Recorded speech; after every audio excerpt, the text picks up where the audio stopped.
I know that you obviously can make a lot of money in virtually anything, from clients to other business owners that I know. There's an endless way to make money. And when I talk to them, most of them will tell you that making money is really easy. Keeping money is a lot more difficult. I think that's a myth, and it's perpetuate the myth that you have to go to college to be successful is obviously a myth. People will fight against that or defend the myth by saying, well, if you look at the averages between people who go to college and don't go to college, the people who go to college end up earning more money. And what I would say to that is, sure, you're including in the non-college bucket a lot of people who wouldn't have made any money whether they went to college or not. Maybe they weren't competent enough to get to college, they weren't motivated enough to go to college, but college wouldn't have been the reason why wasn't the reason that they're not successful. And so they get lumped into the group and to the statistical data set of people who didn't go to college.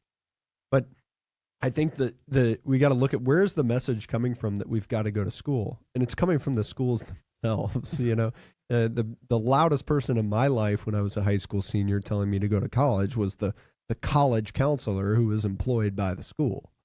So the education system wants me to go to college. That's going to be a pretty hard narrative to fight against. So I really am happy that you're doing that. When I talk with clients who are preparing to pay for their children to go to college, it's become more and more difficult for me as a professional to navigate those conversations, because 30 years ago, it was much more affordable. And now, even to an upper middle class family, if they have 3-4 children, college is simply out of reach.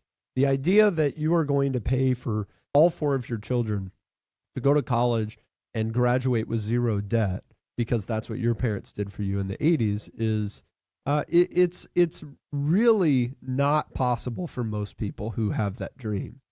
If what they want for their children is to go to a 4-year, university, live on campus, and pay full tuition. And I've noticed that a lot of families are unwilling to compromise on the experience of college in order to make it financially successful. So I'll tell them, hey, how can we make this less expensive? Well, you could, move the burden of the loans to your child. It's their degree, at least. That's one way. There's no loans for your own retirement, but there at least are loans for college education. You could lower the cost of school. So don't look at Vanderbilt and SMU, look at the state schools. If the state schools are too expensive, we could look at community college, or even state schools have varied pricing. Here in Texas State is a lot less expensive than the University of Texas. Or community college, online college for 2-3 years, and then graduate at a university if that degree and that diploma is so important. And I find that people don't really take that up. People are unwilling to compromise because they still believe in the myth that you're talking about, that they've got to go to XYZ university to be successful. I wrote an open letter to parents. It's on my website. And I said, listen, I understand that you birthed your child, you clothed your child, you fed your child, you sheltered your child, you raised your child, you educated them as much as you could, you sent them to school, you protected them as much as you could. And now somehow you think the only way you can be deemed a successful parent is if they have a degree hanging on their wall. That has never been true, ever.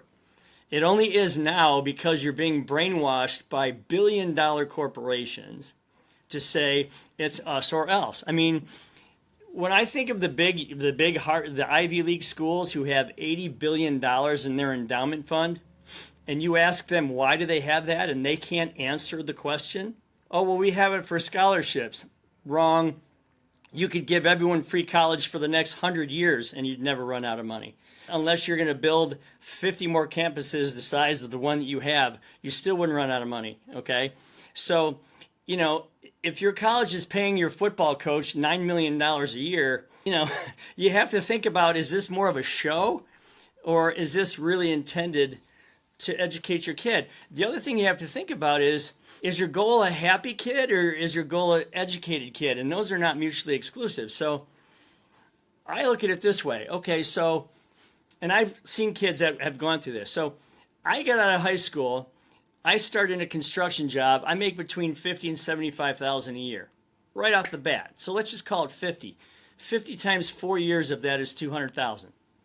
Or I could send my kid to school, pay 50,000 a year, hopefully not borrow that money, and have a $50,000 negative on my asset base by the time I'm 23. That's a $400,000 swing from one extreme to the next. So I'm just telling you, parents, at least think about that before you automatically shove your kid into a school when you know damn well he'd be better off being a carpenter, maybe having his own construction company and killing it. Okay? A friend of mine went to college for 4 years before dropping out to start his own plumbing company. So he did. I hear He that did all the the time. worst of both. The worst of both.